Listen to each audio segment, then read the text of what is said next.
In John chapter 4, it says that Jesus was travelling to Galilee and he had to go through an area called Samaria. It's not actually true. He didn't have to go that way, but he chose to. And that choice led him to an encounter with a Samaritan woman. It was about the 6th hour and Jesus was tired and he sat down at Jacob's well, and a woman came up and he said these words, "Will you give me a drink?"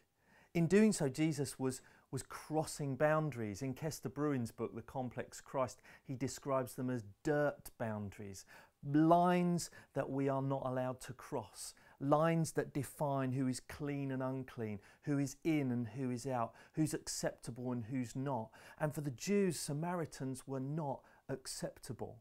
Dirt boundaries are the artificial boundaries that rise up and separate human being from human being. And throughout the stories of Jesus, we see him crossing those boundaries with words and actions over and over again.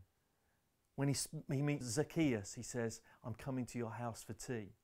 When he sees a funeral procession passing, he reaches up and touches a coffin. And in this moment, he says to a Samaritan woman, "Will you give me a drink?"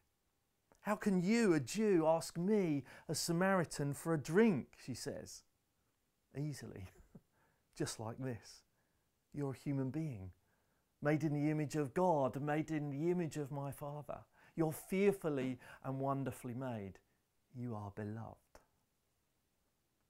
What are the divisions, the dirt boundaries that we have adopted, that we have allowed to rise up and separate us from other human beings made in the image of God, beloved by God?